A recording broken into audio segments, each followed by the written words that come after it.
Hey everyone, it's Maribel Blue with a new Pathetically Unfiltered. This is a special edition because I will be talking about Jeffrey Epstein and we will be following the breadcrumbs of how all of this came to be. So if you are new here, welcome. I do news and reactions, and I also do an Unfiltered Rabbit Hole series. So please look out for that. I will be recording a new Unfiltered Rabbit Hole very, very soon. And if you are not new, welcome back. Before I get started with the show, I just want to say it is very, very, very important to me that you look at this video in its entirety. That way it pushes through that YouTube algorithm and like, share, subscribe, do all of those wonderful things that YouTube loves in order for me to monetize on this channel. In the meantime, I have been posting my Cash App. So if you really do enjoy this content, please donate to my Cash App. It will be posted throughout this video, and it would be greatly appreciated if you can show support. Things aren't very good right now, to be honest. So at this point, anything helps. And I appreciate all of you and your support in helping me out with this. So let's get started with this episode. Donald Trump's dark past continues to surface, and we here at the Meidas Touch Network have this exclusive report for you. We've managed to locate video from a 1991 beauty pageant called Look of the Year that Donald Trump threw with a guy named John Casablancas from Elite Model Management. It's not exclusive. Nothing here that I'm about to share with you is exclusive. I will be putting all of the links down below of everything that I will be sharing with you today. I will be referring to my handy note cards. That way I don't forget anything important. Let's start from the beginning. Let's start with Elite Modeling Agency.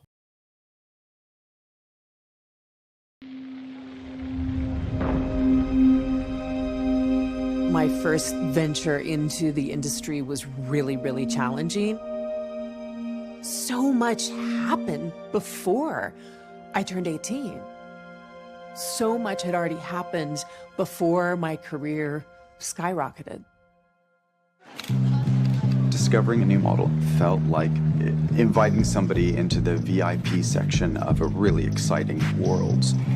Young girls coming from all over the world had this fantasy and dream of being models. To be a model was to be part of the most popular, influential party around. But there's the ideal, and then there's the reality.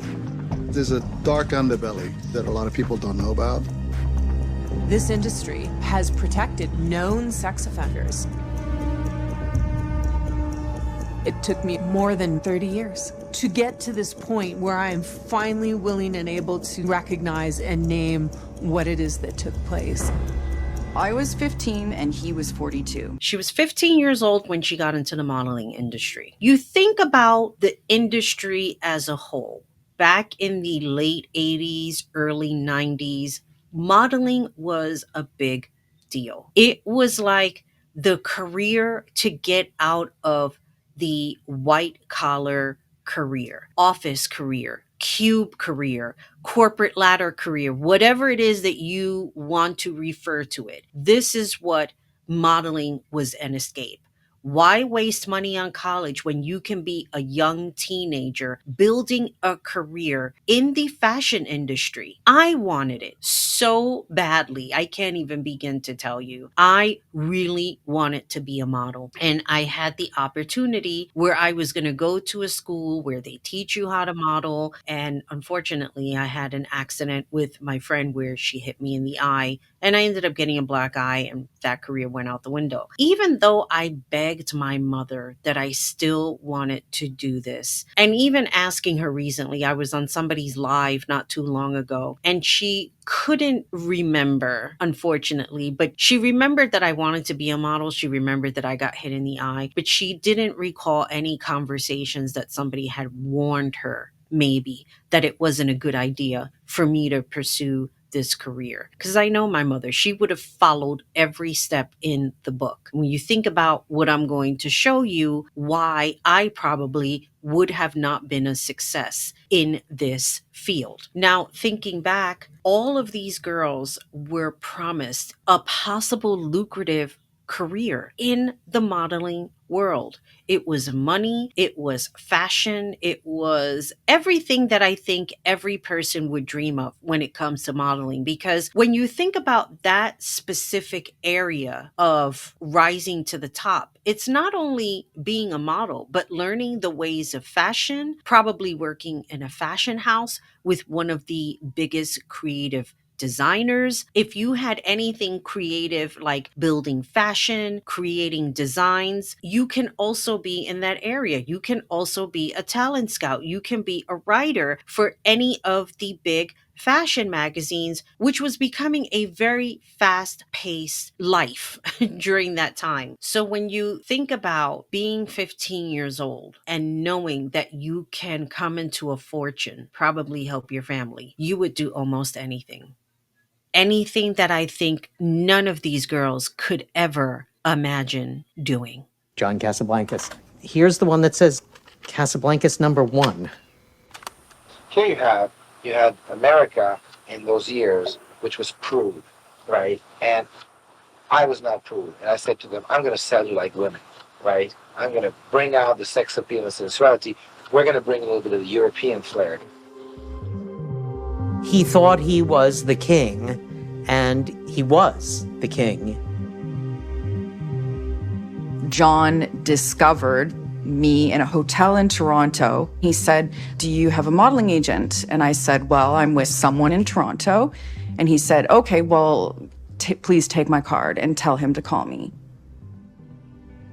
When the opportunity came up to model internationally, obviously I wanted to take it because I always loved fashion. I would come home from school, I would watch music videos, I would watch fashion television. My mom always had Vogue magazines around the house with some of Cindy Crawford's first covers. I was always just kind of, pouring through these magazines. Shauna and I bonded over ambition. We very much wanted to get out of our small town. Anthony was my best male friend at the time. We were very close. He was also a model with the agent that I was with, and he went on to be a model scout himself. Shauna was brought in when she was about 14, and I must have been 16 at the time, and she was deemed the success story. Everybody wanted her. We had agents flying in from all over the world. I just thought, this is an opportunity that's too good to pass up. I'm just going to take it. As an Israeli girl, a little young girl from a small town, to represent Israel in a contest is very prestigious. The thing is, the judges aren't just looking for a pretty face anymore, They want something inside and stuff. So, it is going to be hard just to judge from when you go up there and say 2 words. I think I was lucky that I did have a little bit of modeling experience in Canada. I was a little more comfortable in front of the camera than, maybe some of the other girls. But I was a ball of nerves. I think I was just good at hiding. The pressure felt a lot more extreme once we got here because there were so many gorgeous models from all over the world. There was a lot of competition. Every year, there are some girls that we see for the first time whom we think, this is the winner. And then they show flaws of character. They show that they're not that great people, and they don't win.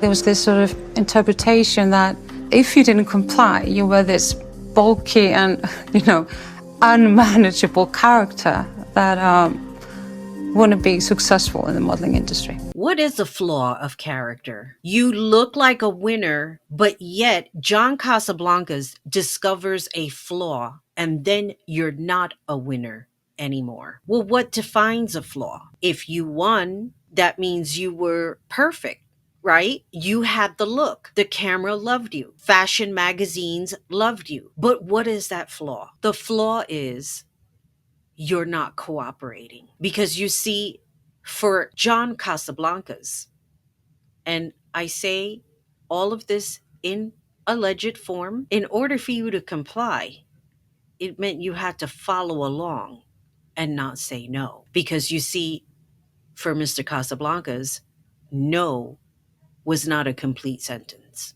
Competition is just a competition, and it was just sort of the protocol for the agency to introduce new girls to their worldwide network. I was stunned that Shauna didn't win. But it's not like this business is set where, you have an Olympic gold medalist who has run the fastest and it's a clear winner. They could have chosen anybody for any reason. And they chose a 14-year-old girl. I think she's got the spirit, she's got the smile, she's got a beauty. I mean, she's somewhere in between Cindy Crawford, Stephanie Seymour, and everything the best that America has to offer. The culmination of the entire week that these girls have been through ended up at this grand party. Everybody got loose and crazy, and there were no chaperones. John Casablancas had an idea called the Look of the Year contest. Hence the reason Shauna is telling the story. She came from Canada. She wanted to be part of it. And when you think about this contest, $150,000, you get a contract with Elite Modeling Agency, which meant that you would be actually working. You would not be a model looking for work. You would be working. You would be that face to whatever magazine cover, whatever fashion, makeup, whatever it was, even sunglasses, because you know what? Glasses is also part of fashion. You would be working. So imagine a person, a young girl, who can win an enormous amount of money. And $150,000 back then, that was a lot of money. Imagine having that dream, fulfilling that dream, that you would be that person. And this contest filled with judges would be able to judge you so that you can possibly win. And let me just say this before I forget, because I'm just referring to my note cards here. When the pressure to win is at an all-time escalation, the end goal is not to struggle. So these girls are put in a position that they must win, that there isn't an out, because the out is that you probably would have to go to college, that you would be working in a corporate sector, you wouldn't be your own boss in any way. And the idea of the modeling world is you can have all of that and more. And in this contest, with a possible win and great judges, well, anything is for the taking. Okay, tell us a little bit about yourself. I'm 16 years old. I enjoy modeling a lot. I just started a little while ago, but I really do like it, and I'd like to just do whatever it takes. The swim around was one of my least comfortable scenarios within the competition. It was almost like everybody's a robot and we just do what you say. And like have sexy poses. I mean, that's not really something that we should be doing in front of a bunch of grown men.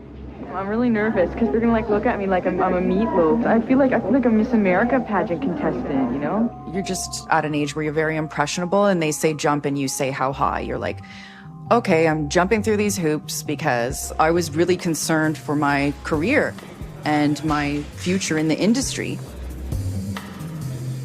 I had prepared thoroughly for a long meeting with Donald Trump to explain to him why this was going to be a very big success. In fact, I hadn't finished my third sentence. He said, I love the idea, let's do it. I recall John inviting very powerful businessmen to be a part of the judging panels. He just thought it was good business to bring in very wealthy men around very young, beautiful women. This is Donald Trump. Donald Trump was a judge. I don't understand why he was there in terms of context of a fashion show. How could he judge it? Thank you, and now it's time for the swimsuit competition. Let's get on with it.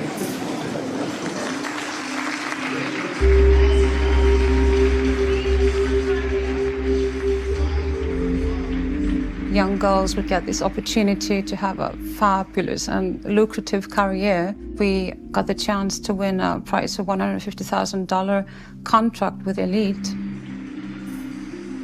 Because I was 16 at the time, and I had an opportunity to enter the modeling world, and the most successful agency in the world There's a lot of pressure to do the right thing. I can't tell you how disturbing. Even that photographer said he didn't know why Donald Trump was there to judge a contest filled with young girls.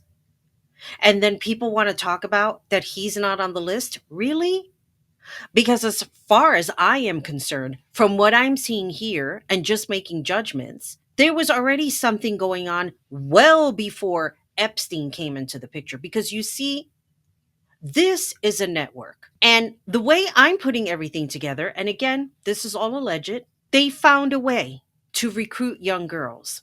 Because if they can't snatch them from the street, why not give them a promising career in modeling and then whisk them away to another country where they're basically fucked in not being able to get out? Because this is what started to happen. To prolong the period of time that this man had, to glare at you.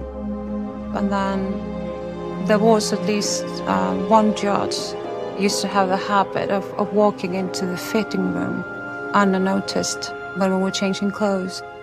But that was only the sort of the surface of it. Both events, 91, 92. There was a party on the Spirit of New York, which is a charter boat. The night before the final, we were told there was a big party on this yacht, and we were very excited about that. That felt more like a party, mingling, and then suddenly all the girls were lined up and they were made to parade through the boat in front of the judges. No kissing, though. It felt like it was sprung on us. I'm sure they had orchestrated it, but I don't know that they told the girls that they were going to be doing that. One of the women from the agency said, "You look really good, just take off your jacket and, we're going to have some girls go walk down the stairs one at a time and dance in front of John Casablanca." I remember standing at the top of the stairs and watching the girl before me, and she was doing this booty dance, and I was kind of like, oh God, no, I'm not going to the bottom of the stairs and doing like a bump and grind dance in front of these guys.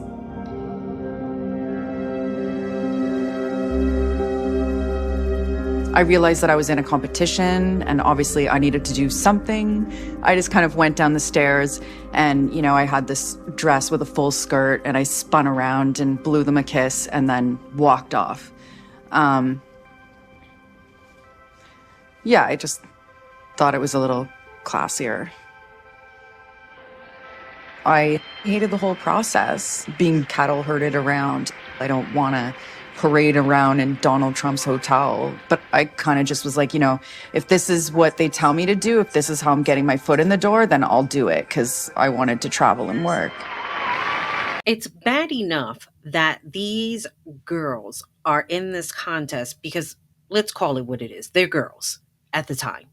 They were young girls, 14, 15, 16. I think probably 17 was maybe pushing it. But they definitely didn't want anyone over 21 because anybody over 21 already has enough experience where they will say no and walk out the door. And they did not want that. And as you can see, getting on this boat, because the Spirit of New York, I think I've been on this boat. It circles around Manhattan. So like once the boat takes off, you can't leave that boat until it circles Manhattan and comes back. So you're basically stuck for like a few hours on this boat. So not only do they put everybody on a boat, but then you're stuck for a few hours and you're on a boat as a young girl with a whole bunch of grown-ass men having to dance in front of them.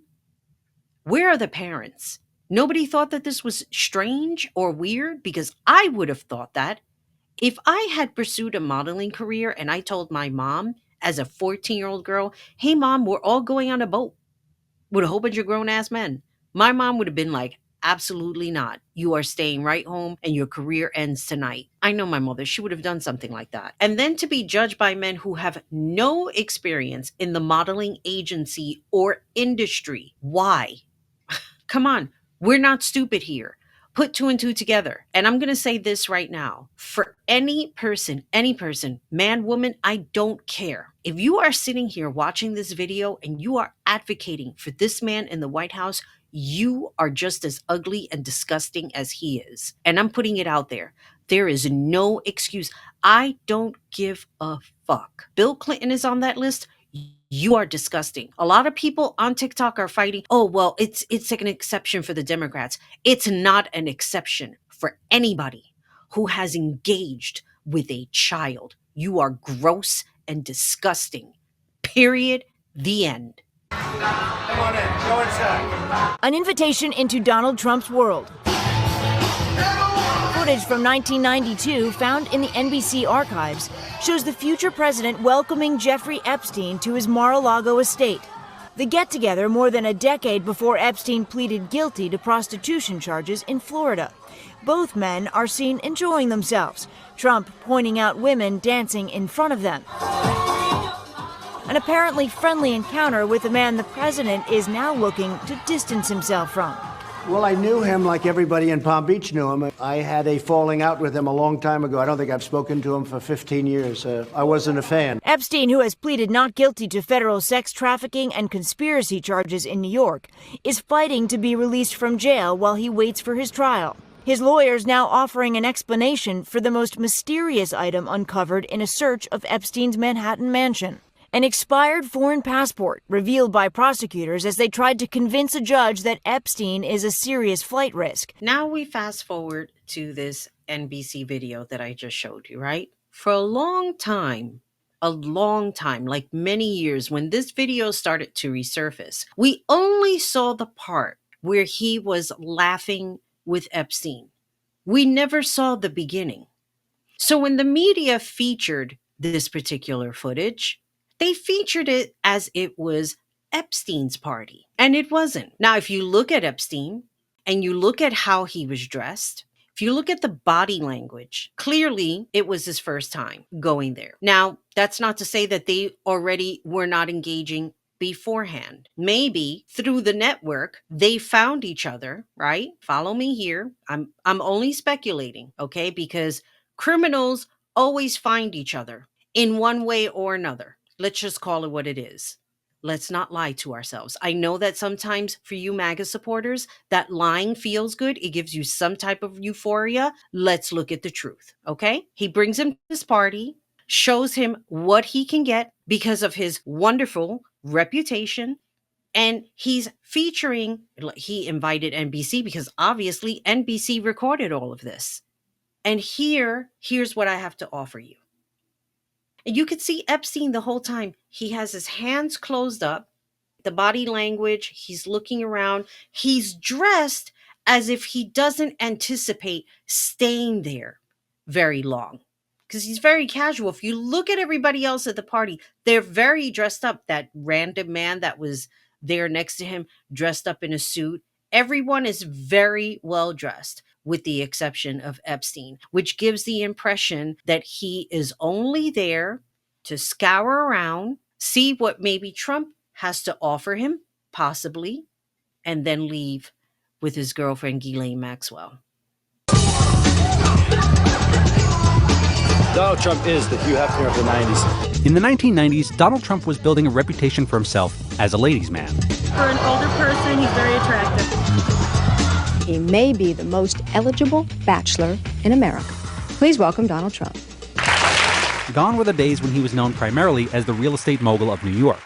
Remember the 80s? The yuppies, the buyouts, the junk bonds, and especially the Donald. The man who was the darling of the 80s is seen in the 90s as a man in trouble, and he knows it. The drama started when Donald began cheating on his wife, Ivana Trump, with aspiring actress Marla Maples.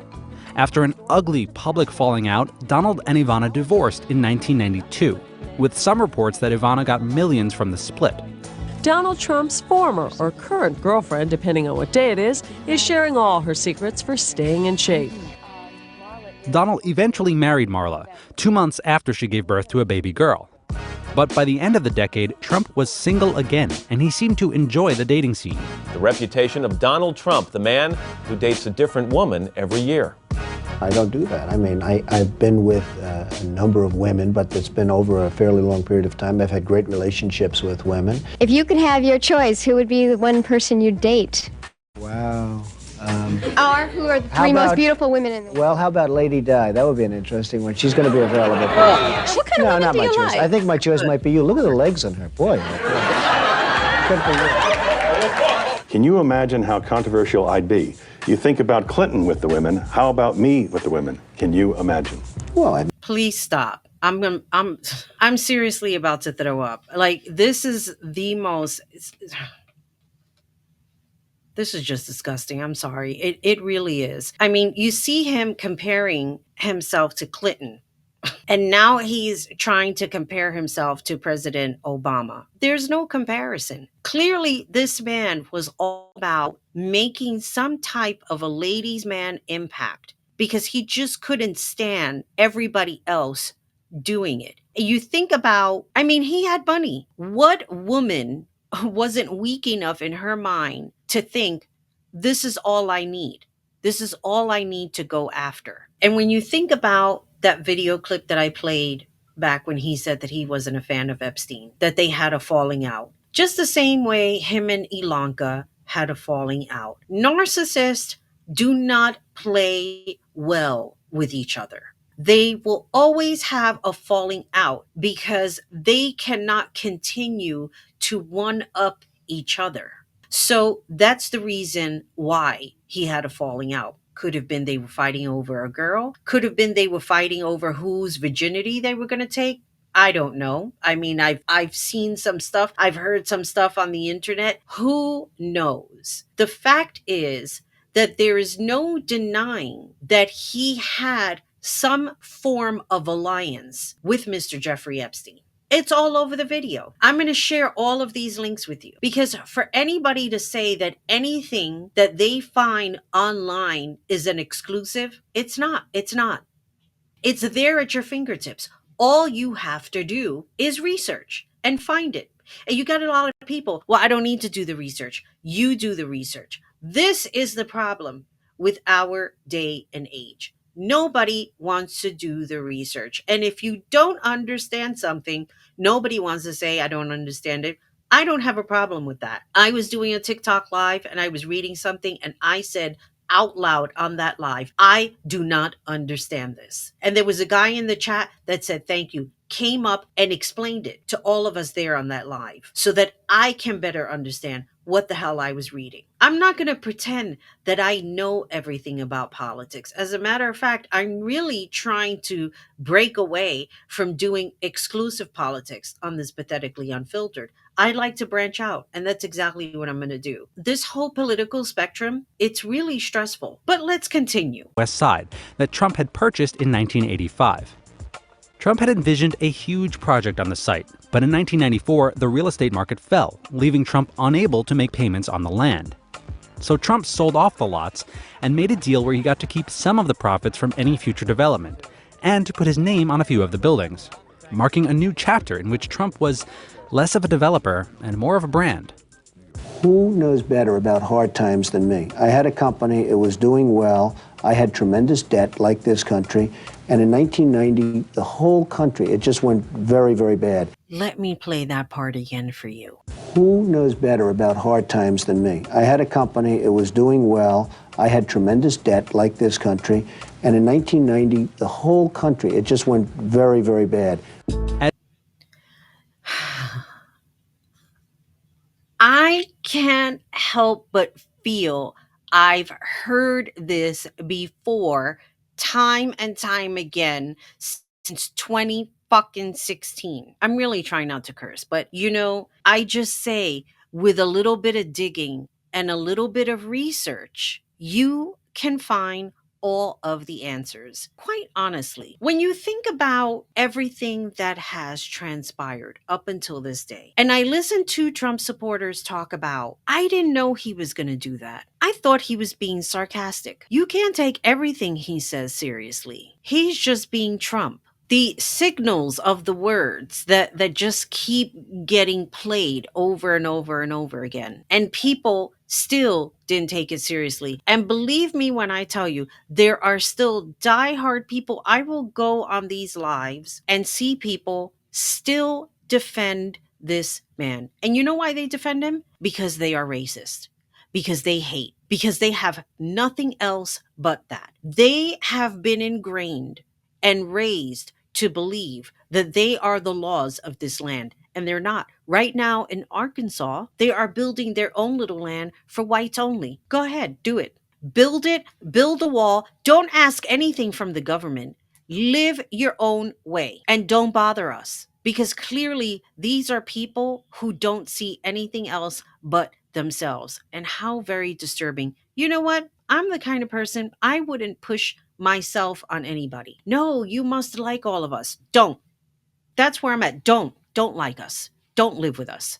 Go live on your own. To know that this man had an alliance from going back to the early 90s, that he was a judge of a contest filled with 14-year-old girls who wanted a modeling career, who was traumatized. They were sent to Paris into believing that they were going to live these prosperous careers, that they were going to get modeling work. And guess what? It came with a price. Why did they want them young? Because they were impressionable, because they were afraid to say no. That's why. It's easy for them. It's easy to not have a 21-year-old. That would be too difficult, is what I'm trying to say. It would be too difficult to have a 21-year-old, because a 21-year-old would probably punch them in the face and kick them in the balls. And rightly so. It is no secret that Mr. Epstein ran a trafficking ring. Clearly, he was a disturbed person, and disturbed people find disturbed people. Ghislaine Maxwell is also a very disturbing person. And when a woman advocates for this, I look at them like Ghislaine Maxwell 2.0. In my Unfiltered Rabbit Hole, the history of cults and the power of lies, it is the power of lies that make a cult. It is that self-contorted hate that projects outwardly, and they just expect for the rest of the world to accept this kind of contorted hate.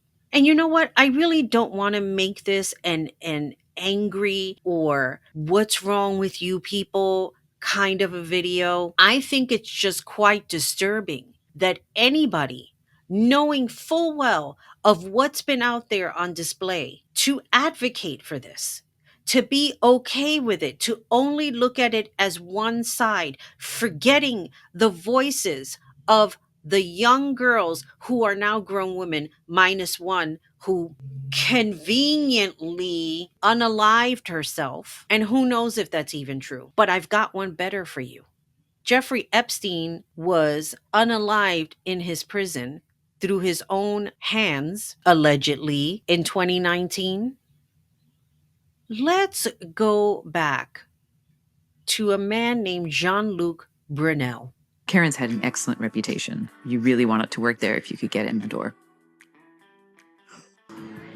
And it was run by Jean-Luc Brunel. I want to ask you something. That little girl, Carol. Yes. I really like her. She's beautiful. Yeah. Do you think I could represent her in Paris? I'll have to talk to her mother. Jean-Luc Brunel was apparently from a decent family who got involved, I think, in opening clubs and restaurants.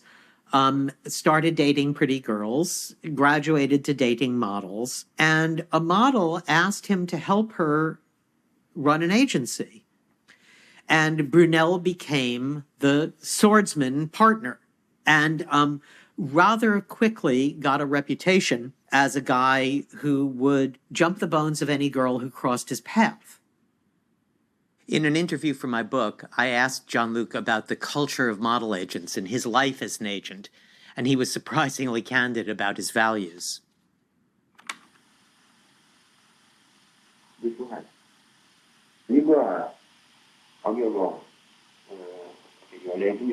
Whatever. You know some people. Okay, then you're married, fine.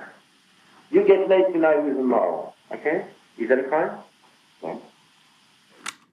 He was heading up Karen Models, Karin.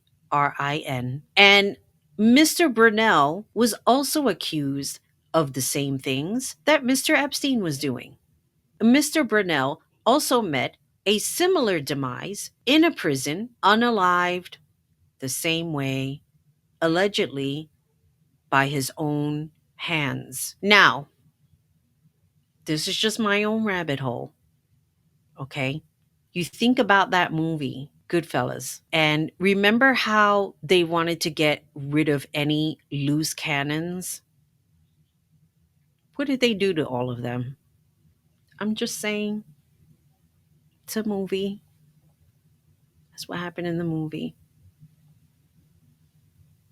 The word on the street is that Mr. Epstein was an Israeli intelligence. For me, this is just a distraction. This is what I wrote. This is about a slew of men who found a way to give themselves access to young girls through the world of modeling. This is about Trump, who branded himself as a business entrepreneur / ladies' man because he lacked human decorum. Together, they terrorized innocent young women who had aspirations to be something great, instead being forced to do acts against their will. And let me be clear, there are other names I've compiled, but because all are alleged, I will just end it with this. There's Brunel, there's Casablanca, there's Trump, there's Epstein, and I'm sure that there are many other names within this network. If you do your digging, you will find it. And if we go back to the late 80s when cable television started to grow, so did an unsuspecting audience where the normalization of insanity, corruption, and lack of morals became normal as long as you make a comeback and fit the narrative of deception. Well, people, that's all I've got for you today. Let me know what you think in the comments down below. And with all that being said, this is Maribel Blue signing off. Always remember, be good to yourself, be good to each other, and most importantly, take care of you. Bye, everybody.